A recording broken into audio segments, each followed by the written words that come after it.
कार्यकर्त्यांनी शिवसेना शिंदे गटात पक्षप्रवेश केलेला आहे. मनसेचे कार्यकर्ते आणि भाजपचे कार्यकर्त्यांनी काय सांगतात? मला खूप आनंद आहे. कस्तुरी रोहितकर हे वार्ड क्रमांक 8मधून इलेक्शन लढली होती. 7,500 मतं तिने घेतली होती आणि ती आज आमच्या पक्षामध्ये प्रवेश करते.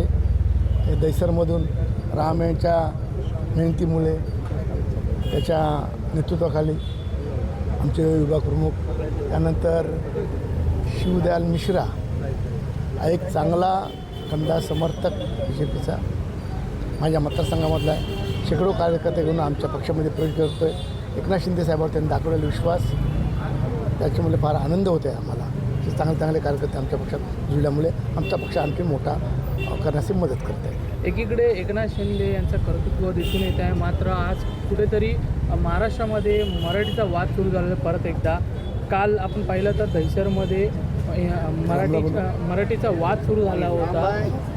उत्तर भारतीय आणि जे मनसे आहेत ते आमनेसामने झाले होते. त्यानंतर काही लोकांवर गुन्हा देखील झालेला आहे आणि एकीकडे आपलीच पक्षाचे नेते याच्यावर अंमलबजावणी करतात, तर दुसरीकडे त्याच पक्षाचे नेते येऊन इथे उत्तर भारतीयांमध्ये पुनर्विचार करावा असा देखील प्रश्न निर्माण केलेला. त्याबद्दल असं काय नाही, एकदा पक्षाने निर्णय घेतला असेल की मराठी बोलता आली पाहिजे, चांगली गोष्ट आहे. एखादी भाषा जर आपल्याला येत असेल किंवा शिकण्यासारखं असेल, आज आपली किती लोक फ्रेंच भाषा शिकतात, वेगवेगळ्या भाषा शिकत आहेत. मी सुद्धा उत्तर भारतांची भाषा शिकतो आहे. पुन्हा एखादी भाषा चांगली आत्मसात करायची असेल किंवा शिकायचं असेल तर चांगली गोष्ट आहे. वाईट गोष्टी शिकण्यापेक्षा चांगल्या गोष्टी शिकणं नेहमीच चांगलं आहे. आणि मी पण त्यांना विनंती करणार माझ्या सर्व उत्तर भारतीयांना की आपण सुद्धा मराठी इथे शिकलात तर फार आम्हाला सुद्धा आनंद होईल आणि त्यांच्यासुद्धा फायद्याचं होईल. त्यांनासुद्धा कोणी हिंडणार राहणार नाही. त्यामुळे राम यादव आणि आमचा शिवदयाल मिश्रा यांच्या नेतृत्वाखाली आम्ही मराठी शिकवण्याची पाठशाळा वेगवेगळ्या ठिकाणी निर्माण तारखेपासून. पण एकीकडे मनसेचा आरोप होतो आहे की उत्तर भारतीय मराठी शिकायला तयार आहे, तर संजय निरुपम याचा पोटात का दुखतोय? नाही, जर ते मराठी शिकायला तयार तर आनंदाची गोष्ट नाही. त्यांना आम्ही मदतच करणार आहोत आणि त्यासाठी आम्ही शाळा आम्ही ओपन करणार आहोत. त्यामुळे त्याच्यामध्ये कोणाचे भांडण करण्याचा प्रश्न येत नाही. आणि तुम्हाला काय 2 तारखेपासून दिसतील आमच्या वेगवेगळ्या ठिकाणी, आमच्या जिल्ह्यामध्ये वेगवेगळ्या ठिकाणी आम्ही बोरिवलीमध्ये असेल, आजच बोरिवलीमध्ये BJPवाल्यांनी बोललेली शाखा, चांगली गोष्ट आहे, आनंद आहे.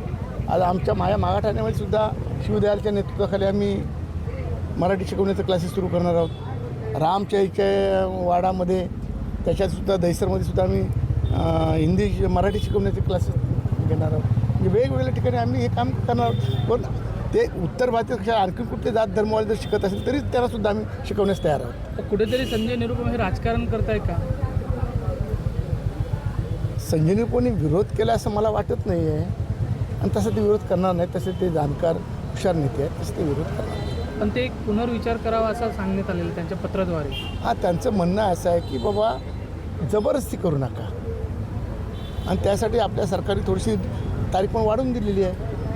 पण जे शिकत असतील त्यांच्यासाठी आम्ही मात्र हम शिवसेना में प्रवेश किए। ये हमारे सर्वप्रथम दादा के कामों को देखते हुए और शिवसेना जो एकनाथ शिंदे जी उप मुख्यमंत्री के उनके कार्यों को देखते हुए, सादा वो कार्यकर्ता है, कार्यकर्ताओं का वो सम्मान करते हैं, सादा शेतकरी हैं, वो खेती में काम खुद करते हैं, उनके कार्यों को देखते हुए मैंने भारतीय जनता पार्टी से त्यागपत्र दे के मैं शिवसेना में ज्वाइन किया। और सबसे बड़ी बात तो यह है कि शुक्ला कंपाउंड जैसे विषय को देखने के लिए जब भारतीय जनता पार्टी के नेता हमारे नेता गोपाल शेट्टी जी शुक्ला कंपाउंड के विषय पर वहाँ पे खड़े हुए, तो वहाँ के कोई नेता हमारे साथ खड़े नहीं हुए। तो मात्र दादा को छोड़ के, एकनाथ शिंदे जी को छोड़ के वहाँ के लोगों को न्याय दिलाने के कोई खड़ा नहीं हुआ। तो ये सब देखते हुए मुझे शिवसेना में आने का मैंने मन बनाया और अपने कार्यकर्ताओं के साथ पे हम पक्ष प्रवेश किए। दादा ने एक और आज आह्वान किया है, राम यादव के साथ मिल करके आपको जिम्मेदारी दी है ऑटो रिक्षा चालकों को मराठी की पाठशाला सिखाने के लिए। दादानी हे जे जबाबदारी मला दिली आहे, दादाला तुमच्या चॅनलच्या माध्यमातून मी तुम्हाला एक सांगतो, मी भारतीय जनता पक्षामध्ये मी प्रथमतः एक असा कार्यकर्ता आहे की जो मराठीची पाठशाला ज्या वेळेला गोपाल शेट्टी साहेबांनी अधिवेशनात त्यांनी मुद्दा मांडला, मराठी भाषेला अभिजात दर्जा मिळाला पाहिजे, आणि ते सरकारने केंद्रातलं आणि राज्यातल्या सरकारने मान्यता दिली आणि त्याच्यानंतरचा पहिला एक कार्यकर्ता मी आहे की जे बोरीवली फ्रूट मार्केटमध्ये मी मराठीची पाठशाला लावली होती आणि त्याचा चांगला प्रतिसादही मला मिळाला होता त्यावेळेला आणि तसंच मी ह्याला कंटिन्यू करणार आहे. मात्र आज तुम्ही शिवसेनेमध्ये आलेले आहेत, काय सांगाल त्याबद्दल? हे खरी गोष्ट आहे. तुम्ही माझ्या मनातलं गोष्ट तुम्ही हे केलं विचारलं आहे मला. भाजपमध्ये चांगलं जे कार्यकर्ते आहे, ग्राउंडमधलं काम करणारे जे कार्यकर्ते आहेत त्यांना डावलायचे कामं करतायत. त्यांना कोणीवरती इकडं कोणीला गुळ लावतात आणि बोलतात हे घे बाबा चाट. आणि कार्यकर्ता म्हणजे कोण आहे? सुखादुखामध्ये जर तो माणूस जो नेता आमच्या पाठीमागे खंबीरपणे जर उभा राहू शकत नाही तर मग त्या पक्षाला राहून आम्ही करणार काय? 25 वर्ष झालं मला त्या पक्षामध्ये काम करत. रामभाऊ ज्या वेळेला खासदार होते त्यावेळेला मी पक्षाला जॉईन केलं 2000मध्ये आणि आज मी एवढं सगळं त्या पक्षामध्ये कार्यक्रम करून सगळं काय करून मला कुठलंही मदत नाही न करता हे मला डावलायचं काम आणि गोपाल शेट्टी साहेबांसारखा नेत्याला तुम्ही डावललं हे मी बघून ते मला हे पाऊल उचलावं लागलं. शुक्ला कंपाऊंडमध्ये सगळ्यात जास्त योगदान कोणी दिलं आता? सर्वात जास्त योगदान गोपाल शेट्टी साहेबांनंतर साहेब तर आहेत. आमदार प्रकाश दादा सुर्वे रात को 9:30 बजे शुक्ला कंपाउंड के रहवासियों को लेके वहाँ पे थाना बंगले पे गए. रात को 12:30 से 1 बजे रात हो गई. दादा का तबीयत उस समय पे ख़राब था. दादा हमसे ये सारी महिलाओं को लेके नंदनवन बंगले पे एकनाथ शिंदे जी के पास गए और मैंने वो कार्यों को देखा है. शिंदे जी ने जो गगरानी जी हो, चाहे SRA के हो, चाहे कमिश्नर हो, कंटिन्यू कॉल करके बाकी के जो स्ट्रक्चर जो बचे आज उन्हीं लोगों का देन है कि आज हमारी जीत हुई है और बाकी के स्ट्रक्चर बचे हुए. मनसेतून तुम्ही शिवसेना शिंदे गटात पक्षप्रवेश केलेला आहे, काय सांगा? पक्षप्रवेश म्हणजे मी कस्तुरी चंद्रकांत रोयेकर, दैसर विधानसभा, दैसर पश्चिमची आहे मी. मला म्हणजे मेन पहिला प्रश्न काय आहे, दादांच्या नेतृत्वाखाली मी इथे पक्षप्रवेश करते कारण काही गोष्टीमुळे मी थोडंसं दुखावली गेली आहे त्या पक्षामध्ये. इलेक्शनला उमेदवारीला मी उभी होती कारण काहीतरी थोडंफार दुखावल्या गेल्याबद्दल मी त्याच्यामध्ये म्हणजे काम करायची इच्छा नाही राहिली आहे.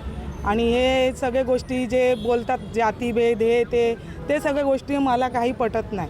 आता काही त्या कारणामुळे पण मग आम्ही उमेदवारीला उभे होते, कष्ट आम्ही केलोत, हे वरचे आरामात बसलेत, मेहनत मी घेतली आहे, मी सगळे गोष्टी काही केलेत, घडवलेत तिथे त्या वॉर्डमध्ये. जर त्या वॉर्डमध्ये काही कामच होत नसेल, तुम्ही फक्त वरनं आम्हाला बोलणार हे करा ते करा, तसं होत नसते काही पण गोष्ट. बाकीचे पक्षाचे लोक कसे सहकार्य करतात तसे आमच्या पक्षामध्ये काही मनसे पक्षामध्ये काही सहकार्य माझ्याबरोबर केलेलं नाही, परंतु माझ्या विरोधात वागलेत अजून. पण त्याच्यातनं पण मी एवढे मतं काढली मी स्वतःच्या स्वबळावरती आणि ह्याच्या पुढे पण मी स्वबळावरती लढीन करत राहीन. आणि आता मी आपले प्रकाशदादा सुर्वे यांच्या नेतृत्वाखाली मी इथे शिवसेना प्रवेश करत आहे. एकनाथ शिंदे साहेबांच्या आशीर्वादाने मी हा पक्ष प्रवेश करते. त्याच्यात कोणाची जोर जबरदस्ती नाही आहे. आणि हे जातीभेद करतात त्याच्यामुळे हा पक्ष कधीही पुढे जाणार नाही. कारण मी ह्याच्यात एवढे वर्ष काम केले, 2012पासून मी काम करते. हे जातीभेद ते तिथे बसतात, तुम्ही असं करा तसं करा, सगळ्या गोष्टी केलेत. पण तुम्ही जातीभेद करता, हे नको ते नको, पण त्यांचा फरक आम्हाला पडतो ना. तुम्ही बोलता जातीभेद करता, अरे मग माणसं जाणार कुठे? तर तुम्ही बोलता मराठी. तर काल संजय निरुपम साहेब आले होते, ते काय वेगळे काय बोलले नव्हते. मला पण त्यांचं पटलं, पण ते काय बोलले नव्हते, विरोध नव्हते केलेले का तुम्ही मराठी बोलू नका किंवा शिकू नका. आता तुम्ही जबरदस्ती भांडण करणार, अरे नाही तुम्ही मराठी, अरे मी पण हिंदीच बोलते, मी मराठी असून मी हिंदी बोलते, पण त्याच्यात तुम्ही काय माझ्याशी भांडण करायला येणार? पण तुम्ही सगळे रिक्षावाल्यांबरोबर असेच भांडण करणार. त्यांना ह्या पक्षाला कोणीही पुढे नेणार नाही आणि जाणारही नाही आहे. बस ह्याच्या पुढे मला काही बोलायचं नाही आहे पक्षामुळे. पक्षामध्ये तुमची खच्चीकरण झालेली असं दिसून येत आहे. मात्र कुठेतरी तुम्हाला वरिष्ठांनी पूर्णपणे डावलण्याचा प्रयत्न केला. तुम्ही शिवसेनेमध्ये काय बघून आला? शिवसेनेमध्ये म्हणजे यांचे कामं, यांचं सगळ्या गोष्टी गोरगरिबांपर्यंत दादा पोचतात, सगळ्यांपर्यंत सगळ्या गोष्टी करतात. आणि माझं जन्म इथलं आहे, दादाने मी आतापासून न ओळखत, आधीपासून ओळखते. फक्त एवढंच काय माझं कुठेतरी थोडंसं मतिमंद बोलतात ना, त्या मला पण मी दोष देते. तर मी ह्या गोष्टीपासून लांब होते, पण आता आली आहे मी. ह्याच्या पुढे मी काम करत राहीन आणि करून दाखवीन. त्या दैसर वेस्टला तर करून दाखवीन. तिथे तर आता भरपूर काही गोष्टी घडवतात आहेत आणि ते मिस करणार तिथे, आणि तिथे मिस पार पडणार आहे त्या एरियाला.